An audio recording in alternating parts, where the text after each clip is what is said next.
ನಾನು professor Umesh Chandra, head of the department, Mangalore University, mass communication department. But I am making this press statement in my personal capacity, not as professor, as a responsible citizen of this country.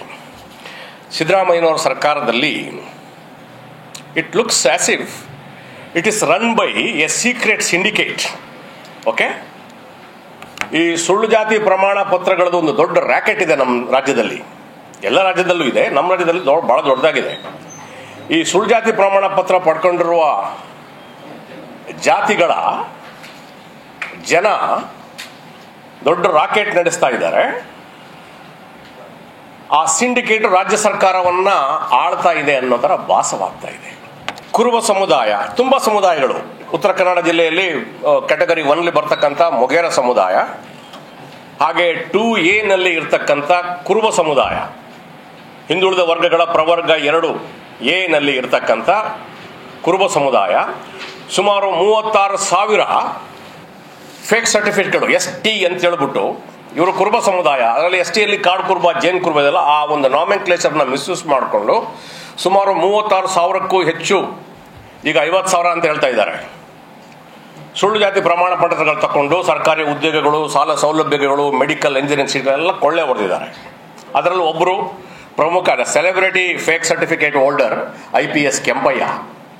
And Gauri Lankesh was the only journalist editor who followed incessantly. She did not fall prey to his alluring or his threatening. So, she was killed. No other reasons. ಇವತ್ತು 16ನೇ ತಾರೀಕು ನೋಡಿ, ಮೊನ್ನೆ ನಮ್ಮ ಮಹಿಳಾ ಲೇಖಕಿಯರು ಒಂದು ಪತ್ರ ಬರೀತಾರೆ ಸೋನಿಯಾ ಗಾಂಧಿ ಅವ್ರಿಗೆ, ಧರ್ಮಸ್ಥಳದಲ್ಲಿ ಬಂದ್ಬಿಟ್ಟು ಮಧ್ಯಪ್ರವೇಶ ಮಾಡಿ ಅಂತ. What this people are expecting, I don't know. ಏನು ಸೋನಿಯಾ ಗಾಂಧಿ ಅವರು ಬಂದು ಇಲ್ಲಿ ಹಳ್ಳ ತೆಗೆದು ಹೆಣ ತೆಗಿಬೇಕಾ? SIT ಮಾಡ್ತಾ ಇದೆ. ಸಿದ್ದರಾಮಯ್ಯನವ್ರ ಮೇಲೆ ನಂಬಿಕೆ ಇಲ್ವಾ ಇವ್ರಿಗೆ? ರಾಜ್ಯ ಸರ್ಕಾರದ ಮೇಲೆ ನಂಬಿಕೆ ಇಲ್ವಾ? ಸೋನಿಯಾ ಗಾಂಧಿ ಪಾಪ ಅವ್ರ ಕಷ್ಟ, ಅವ್ರದೇ ಗೋಜಲ್ನಲ್ಲಿ ಅವರೇ ಪಡಿ ಪಾಡಲ್ಲಿ ಸಿಕ್ಕಾಕೊಂಡು ಒದ್ದಾಡ್ತಾ ಇದ್ದಾರೆ ಪಾಪ ಅವರು. ಇಲ್ಲಿ ಬಂದು ಅವ್ರಿಗೆ ಹೆಣ ತೆಗಿಲಿಕ್ಕೆ ಆಗ್ತದ? ಇದೆಲ್ಲ ಯಾಕೆ ಮಾಡ್ತಾರೆ ಅಂದ್ರೆ ಒಂಥರ ಗಿಮಿಕ್ ಇದು, just to divert the attention of the people. ಅದರ ಭಾಗವಾಗಿ ಇವತ್ತು 16/9/2025 ಇದೇ ಮಹಿಳಾ ಲೇಖಕರು ಧರ್ಮಸ್ಥಳದ ಹೋರಾಟದ ಮುಂದಿನ ಹೆಜ್ಜೆಗಳು ಅಂತ ಅಂದ್ಬಿಟ್ಟು ದೊಡ್ಡ ಸಮಾಲೋಚನೆ ಸಭೆ ಮಾಡ್ತಾ ಇದ್ದಾರೆ ಬೆಂಗಳೂರಲ್ಲಿ. ಯಾಕೆ ಇವತ್ತೇ ಮಾಡ್ತಾ ಇದ್ದಾರೆ ಅಂತಂದ್ರೆ, ಇವತ್ತು ಮತ್ತೊಂದು ಪ್ರಮುಖ ಕಾರ್ಯಕ್ರಮ ಇದೆ ವಿಧಾನಸೌಧದಲ್ಲಿ. ಸಿದ್ದರಾಮಯ್ಯನವರು ಹಮ್ಮಿಕೊಂಡಿರುವಂತ ಕಾರ್ಯಕ್ರಮ, ಸರ್ಕಾರದ ಕಾರ್ಯದರ್ಶಿ ಒಬ್ಬರ ನೇತೃತ್ವದಲ್ಲಿ, ಏನು ಕುರುಬ ಸಮುದಾಯವನ್ನ STಗೆ ಸೇರಿಸಲಿಕ್ಕೆ ಪ್ರಸ್ತಾವನೆ. ಯಾಕೆ ಮಾಡ್ತಾರೆ ಇದನ್ನ ಇವರು? ಸೊ ಇದು ರಿಯಲ್ ಕ್ರೈಮ್. 40,000 ಜನಕ್ಕೂ ಹೆಚ್ಚು ಜನ ಫೇಕ್ ಸರ್ಟಿಫಿಕೇಟ್ ತಗೊಂಡ್ರ ಮೇಲೆ ಕ್ರಮ ಜರುಗಿಸಬೇಕು. IPS ಕೆಂಪಯ್ಯ ತಗೊಂಡಿರೋದು ಫೇಕ್ ಸರ್ಟಿಫಿಕೇಟ್ ಒಂದು ಸುಪ್ರೀಂ ಕೋರ್ಟ್ಲಿ ಪ್ರೂವ್ ಆಗಿ ಅವ್ರಿಗೆ ಅರೆಸ್ಟ್ ವಾರೆಂಟ್ ಬಂದಂತ ಸಂದರ್ಭದಲ್ಲಿ ಆ ಮನುಷ್ಯ ಅಬ್ಸ್ಕ್ಯಾಂಡ್ ಆಗಿ ಬೇಲ್ ತಗೊಂಡು ಬಚಾವಾಗಿದ್ದಾನೆ. ಬಟ್ ಈ ಮನುಷ್ಯ ಗೃಹ ಮಂತ್ರಿಗಳಿಗೆ ಅಡ್ವೈಸರ್ ಆಗ್ತಾನೆ. ಈ ತರ ಅಡ್ವೈಸರ್ ಆದಂತ ಸಂದರ್ಭದಲ್ಲಿ ಗೌರಿ ಲಂಕೇಶ್ ಅವರ ಕೊಲೆ ಆಗ್ತದೆ. ಮತ್ತೆ ಅದೇ ಸಿದ್ದರಾಮಯ್ಯ ಸರ್ಕಾರ ಬಂದಾಗ ಗೌರಿ ಲಂಕೇಶ್ ಕೊಲೆಗಾರರಿಗೆ ಬೇಲ್ ಸಿಗ್ತದೆ. ಸ್ವಲ್ಪ ಅರ್ಥ ಮಾಡ್ಕೋಬೇಕು ನಮ್ಮ ಮಾಧ್ಯಮದ ಜನ, ನಮ್ಮ ಮಾಧ್ಯಮದ ಮಂದಿ ಅರ್ಥ ಮಾಡಿಕೊಂಡು ಜನತೆಗೆ ಇದನ್ನ ಅರ್ಥ ಮಾಡಿಸ್ಕೊಡ್ಬೇಕಾಗಿದೆ. ನಮ್ಮ ಮಾಧ್ಯಮದ ಮಂದಿಗೆ ಇದು ಗೊತ್ತಾಗ್ಲಿಲ್ಲ ಅಂದ್ರೆ, ಇದೆಲ್ಲ ಹೊಳಿಲಿಲ್ಲ ಅಂತಂದ್ರೆ ಜನರ ಗತಿ ಏನು, ಈ ದೇಶದ ಗತಿ ಏನು? ಸೊ ಇವತ್ತು ಏನು ನಮ್ಮ ಸರ್ಕಾರ ಇವತ್ತು ಈ ಹುನ್ನಾರ ಮಾಡ್ತಾ ಇದೆ, ಕುರುಬ ಸಮುದಾಯವನ್ನು STಗೆ ಸೇರಿಸ್ತಕ್ಕಂಥದ್ದು. ಇದನ್ನ ಕೇಂದ್ರ ಸರ್ಕಾರಕ್ಕೆ ಈಗಾಗಲೇ ಕಳಿಸಲಾಗಿದೆ. ಕೇಂದ್ರ ಸರ್ಕಾರದಲ್ಲಿ ಅವ್ರಿಗೆ ಸೂಚನೆ ಬಂದಿದೆ. ಕರ್ನಾಟಕ ರಾಜ್ಯಕ್ಕೂ ಕೇಂದ್ರ BJP ಸರ್ಕಾರಕ್ಕೂ ರಹಸ್ಯವಾದ ಹಾಟ್ ಲೈನ್ ಇದೆ. ಆಯ್ತಲ್ಲ, ಆ ಕಡೆ ಆಯ್ತು ನಾವು ಸೇರಿಸ್ಬಿಡ್ತೀವಿ ನಿಮ್ಮನ್ನ, ನೀವು ಪ್ರಪೋಸಲ್ ಕಳಿಸಿ ಅಂತ ಹೇಳಿದ್ರೆ ಕಳಿಸಿ ಆಗಿದೆ. ಪುನಃ ಇನ್ಯಾಕೆ ಮಾಡ್ತಾ ಇರೋದು ಇದನ್ನ? ಆದ್ರೆ ಇನ್ನೊಂದು ಕಡೆ ಮೀಸಲಾತಿ ಕುರಿತಾಗಿ ಆಯೋಗದ ಮೇಲೆ ಆಯೋಗ, ಸಭೆ ಮೇಲೆ ಸಭೆ, ಸಮಿತಿ ಮೇಲೆ ಸಮಿತಿ ಆಗ್ತಾ ಇದೆ. ಆದ್ರೆ ವಿಶ್ವವಿದ್ಯಾಲಯಗಳನ್ನ, ಸರ್ಕಾರಿ ಕಾಲೇಜುಗಳನ್ನ ಮುಚ್ತಾ ಇದ್ದಾರೆ. ಈ ಕಡೆ ಎಲ್ಲ ಸರ್ಕಾರಿ ಶಾಲೆಗಳನ್ನ ಮುಚ್ಚಿಬಿಟ್ಟು ಸರ್ಕಾರಿ ಉದ್ಯಮಗಳನ್ನ, ಕೈಗಾರಿಕೆಗಳನ್ನ ಎಲ್ಲವನ್ನು ಪ್ರೈವೇಟೈಸ್ ಮಾಡಿಬಿಟ್ಟು ಈ ಮೀಸಲಾತಿ ಡಾಕ್ಯುಮೆಂಟ್ನ ಮಡಿಕೊಂಡು ಏನ್ ಮಾಡ್ತೀರಿ?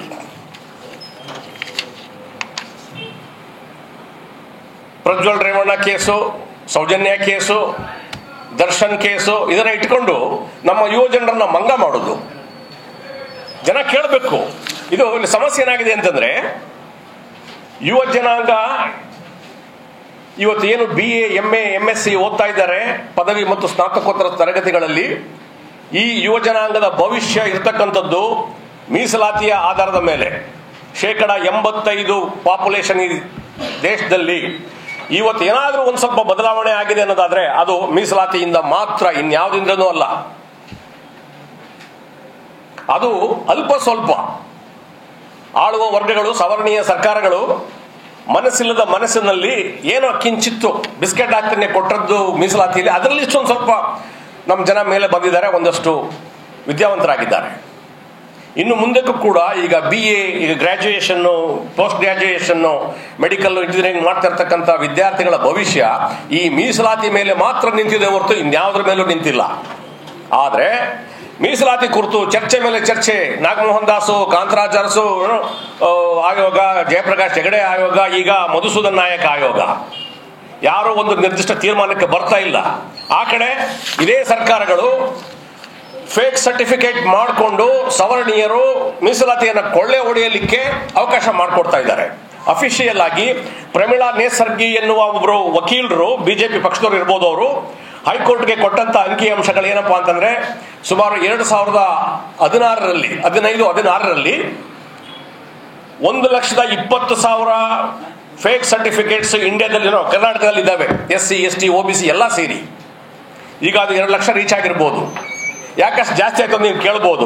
RTI ಇಂದ ದಿನೇ ತೆಗಿತಾ ಇದ್ದಾರೆ ಜನ. RTI ಬರೋಕ್ಕೂ ಮೊದಲು ಇವೆಲ್ಲ ಗೊತ್ತಾಗ್ತಿರ್ಲಿಲ್ಲ. RTI ಬಂದ್ಮೇಲೆ ಇವೆಲ್ಲ ಗೊತ್ತಾಗ್ತಾ ಇದೆ. ಜನ ಅಲ್ಲಲ್ಲಿ ಹೋರಾಟ ಮಾಡ್ತಾ ಇದ್ದಾರೆ.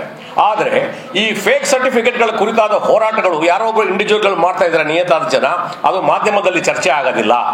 ಯಾಕಂದ್ರೆ ಮಾಧ್ಯಮದಲ್ಲೂ ಕೂಡ ಬರೀ ಸವರ್ಣೀಯರೇ ತುಂಬಿಕೊಂಡಿರೋದು.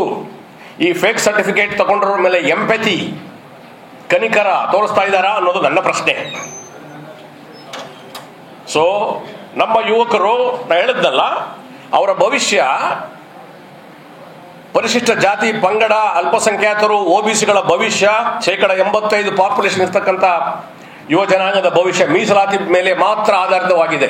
ಆದರೆ ಆ ಮೀಸಲಾತಿಯ ಕೊಳ್ಳೆ ಹೊಡಿತಾ ಇರೋದು, ಅದನ್ನ ಡಿಸ್ಟಾರ್ಷನ್ ಮಾಡ್ತಾ ಇರ್ಬೇಕಾದ್ರೆ ತಲೆ ಕೆಡಿಸ್ಕೊತಾ ಇಲ್ಲ. ಕಾರಣ ಏನಪ್ಪಾ ಅಂತಂದ್ರೆ, they are busy with the smart phone, reels and crime stories. ಯಾರು ಹೇಳಿದ್ರು ಸಿದ್ದರಾಮಯ್ಯನವರಿಗೆ ಸಾಮಾಜಿಕ ನ್ಯಾಯದ ಹರಿಕಾರ ಅಂತ? ಅವ್ರು ಮಾಡ್ತಾರ ಇದು ಹಲ್ಕಟ್ ಕೆಲಸಕ್ಕೆ? ಸ್ವಜನ ಪಕ್ಷಪಾತ. ಅವರು 2 ಸಲ ಮುಖ್ಯಮಂತ್ರಿ ಆಗಲಿ, ಇಡೀ ಜೀವಮಾನ ಸಿದ್ದರಾಮಯ್ಯನವರ ರಾಜಕೀಯ ಜೀವನ, ಅವ್ರ ಹಿಂದೆ MLA ಆದಾಗ, ಮಿನಿಸ್ಟರ್ ಆದಾಗ, ಅವರು ಲಾಯರ್ ಆಗಿದ್ದಾಗ ಮಾಡ್ತಾ ಇರೋದು ಒಂದೇ, ಅವರ ಜಾತಿಯವರನ್ನ, ಹಿತಾಸಕ್ತಿಗಳನ್ನ ಕಾಪಾಡೋದು.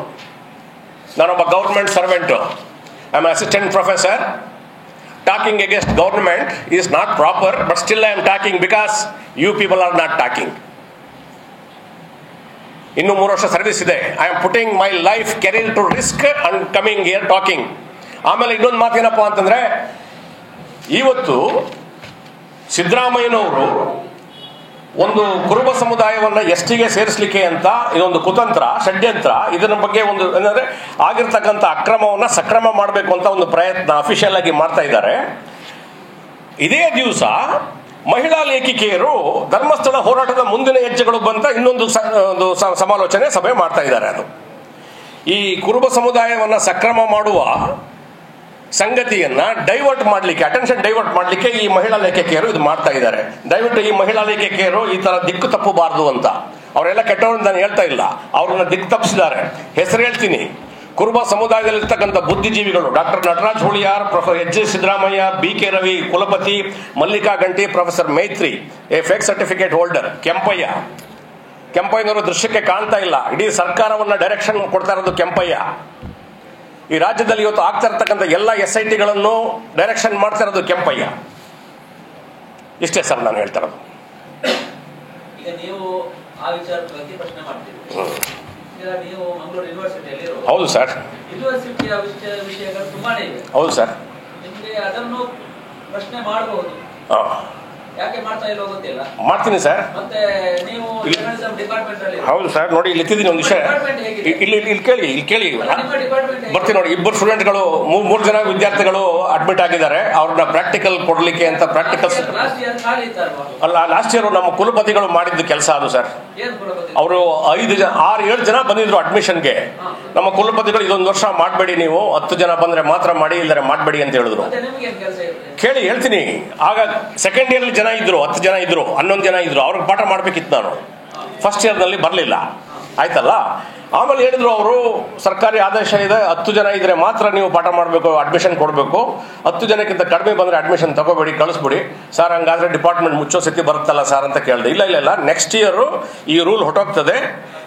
ನೆಕ್ಸ್ಟ್ ಇಯರ್ ಕಡಿಮೆ ಬಂದರೂ ಕೂಡ ನಾನು ಅಡ್ಮಿಷನ್ಗೆ ಅವಕಾಶ ಕೊಡ್ತೀನಿ ನಿಮಗೆ, ಆವಾಗ ಮಾಡಿ ಅಂತ ನನಗೆ ಭರವಸೆ ಕೊಟ್ಟರು ಅವರು. ಬಟ್ ಆದರೆ ಪಾಪ ಅವ್ರಿಗೇನು ಸಮಸ್ಯೆ ಆಗಿದೆಯೋ ಏನೋ ಗೊತ್ತಿಲ್ಲ. ಈ ವರ್ಷ ಮತ್ತು ಅಡ್ಮಿಷನ್ ಕೊಡಬೇಡಿ ಯಾರಿಗೂ 10ಕ್ಕೆ ಕಡಿಮೆ ಬಂದರೆ. ಇಲ್ಲ ಸ್ವಾಮಿ, ಹಾಗೆಲ್ಲ ಮಾಡ್ಲಿಕ್ಕೆ ಆಗೋದಿಲ್ಲ, ದೊಡ್ಡ ಮನಸ್ಸು ಮಾಡಿ. ನೀವೊಬ್ಬ ಉತ್ತಮ ಕುಲಪತಿ, ದಕ್ಷ ಆಡಳಿತಗಾರರು, ಪ್ರಾಮಾಣಿಕ ವ್ಯಕ್ತಿ, ಶುದ್ಧ ಹಸ್ತರು, ಇಡೀ ಜಗತ್ತು ನಿಮ್ಮನ್ನು ಕೊಂಡಾಡ್ತದೆ.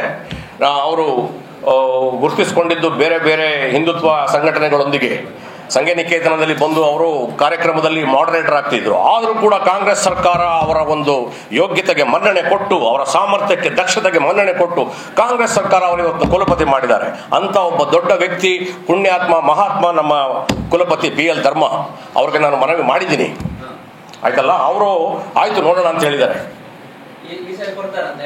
ಈ ಸರಿ ಕೊಡದಿರೋ ನಾನು ಬಿಡೋದಿಲ್ಲ. ಯಾಕಂತಂದ್ರೆ ಡಿಪಾರ್ಟ್ಮೆಂಟ್ ಕುಲಪತಿಗಳು ಕಟ್ಟಿದ್ದಲ್ಲ, ನಾನು ಕಟ್ಟಿದ್ದಿಲ್ಲ. ಹಿಂದೆ ಹಳೆಯ ಪ್ರೊಫೆಸರ್ಗಳು ಬಹಳ ಕಷ್ಟಪಟ್ಟು ಕಟ್ಟಿದ್ದು.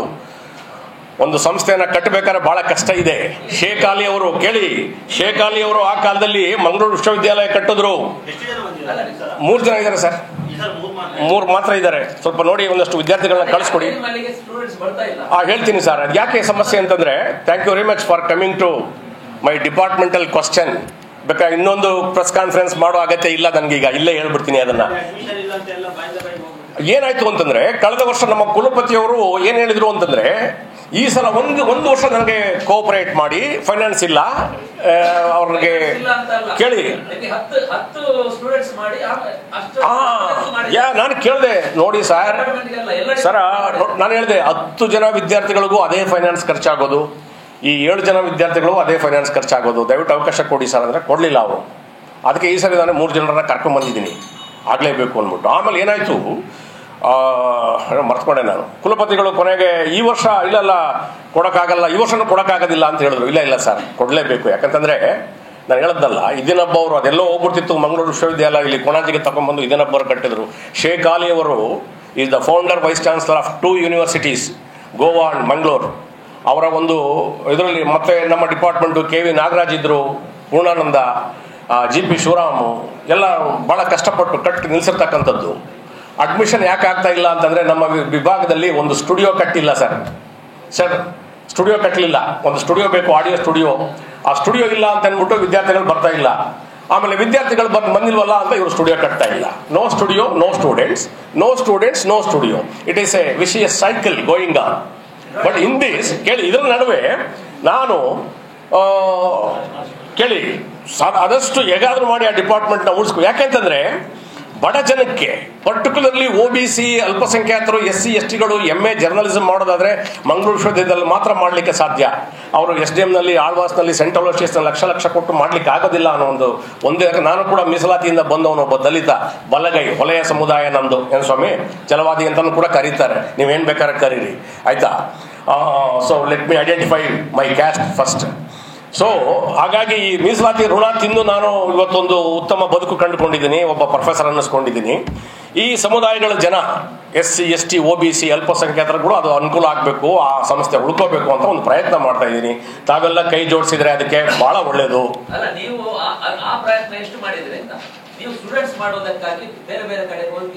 ಮಾಡಿದ್ದೀನಿ ಸರ್, ಹೌದು ಸರ್. ಬೇರೆ ಬೇರೆ ಕಾಲೇಜು, UG ಕಾಲೇಜು, ಪ್ರೈವೇಟ್ ಕಾಲೇಜುಗಳೆಲ್ಲ ಹೋಗಿ ಕೈ ಮುಗಿದು ರಿಕ್ವೆಸ್ಟ್ ಮಾಡಿ ಕೇಳಿ. ಸುಮಾರು ಒಂದು 10-12 ಕಾಲೇಜ್ಗಳಿಗೆ ಹೋದೆ ನಾನು. ಫೈನಲ್ ಇಯರ್ ಓದ್ತಾ ಇರ್ತ ವಿದ್ಯಾರ್ಥಿಗಳನ್ನ ಅಡ್ರೆಸ್ ಮಾಡಿದೆ ನಾನು. ಅಲ್ಲಿ ಫಾರೂಕ್ ಅಂತ ಗೆಸ್ಟ್ ಫ್ಯಾಕಲ್ಟಿ ಇದ್ದಾರೆ, ನಮ್ಮ ಇವರು ಗಣಪತಿ ಗೌಡ್ರು ಇದ್ದಾರೆ ಪ್ರಿನ್ಸಿಪಾಲ್ರು. ಅವ್ರನ್ನ ಕೇಳಿ ಅಲ್ಲಿ ಹೋಗ್ಬಿಟ್ಟು, ಸರ್ ನಿಮ್ಮ ಫೈನಲ್ ಇಯರ್ ಸ್ಟೂಡೆಂಟ್ಸ್ ಅಡ್ರೆಸ್ ಮಾಡಬೇಕು ಅಂತ ಅವಕಾಶ ಕೊಟ್ಟರು. ಎಲ್ಲ ವಿದ್ಯಾರ್ಥಿಗಳನ್ನ ಅಡ್ರೆಸ್ ಮಾಡಿದೆ. ಅಲ್ಲಿ ಒಂದು ಕೆಲಸ ಆಗಿದೆ.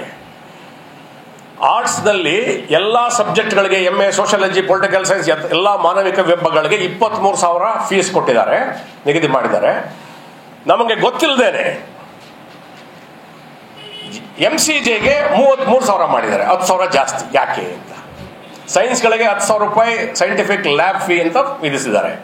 ಆರ್ಟ್ಸ್ ಕಾಮರ್ಸ್ಗೂ ಯಾರಿಗೂ ಇಲ್ಲದೆ ಇರತಕ್ಕಂಥ ಈ ಫೀಸ್ನ ಬರೀ MCJಗೆ ಮಾತ್ರ ಕೊಟ್ಟಿದ್ದಾರೆ. Why? To repel the candidates from coming and joining this department. ಬಡ ವಿದ್ಯಾರ್ಥಿಗಳು ಸುಮಾರು 7 ಜನ ಅಪ್ಲಿಕೇಶನ್ ಆಗಿದಂಥ ವಿದ್ಯಾರ್ಥಿಗಳು ಇಲ್ಲಿ 33,000ನ, ಸೋಷಿಯಾಲಜಿ 23,000, ಹಿಸ್ಟ್ರಿ 23,000, KAS IAS ಮಾಡೋಕ್ಕಾಗುತ್ತೆ ಅಲ್ಲಿಗೆ ಹೋಗಿದ್ದಾರೆ. ಒಬ್ಬ ಕ್ಯಾಂಡಿಡೇಟು ಕಷ್ಟಪಟ್ಟು ಸೋಷಿಯಾಲಜಿ ಸೇರ್ಕೊಂಡ್ರನ್ನ ಕರ್ಕೊಂಬಂದಿದ್ದೀನಿ ವಾಪಸ್ ಪುನಃ ಬಾರಪ್ಪ ಅಂತ ಕೈ ಹಿಡಿದು ಕಾಲು ಹಿಡಿದು ಅವ್ನಿಗೆ ಇವತ್ತು ಪ್ರೆಸ್ ಕಾನ್ಫರೆನ್ಸ್ ತೋರಿಸ್ತೀನಿ ಬಾ ಹೆಂಗಿರುತ್ತೆ ಅಂತ, just to make some attraction for him to show how the press life, journalistic life will be, come on see ಅಂದ್ಬಿಟ್ಟು ಕರ್ಕೊಂಬಂದಿದ್ದೀನಿ. AC ಹಾಲ್ನಲ್ಲಿ ಕೂರಿಸಿ ನೋಡಪ್ಪ ಅಂತ ಕೂರಿಸಿದ್ದೀನಿ ನೋಡಿ ಅವ್ರಿಗೆ.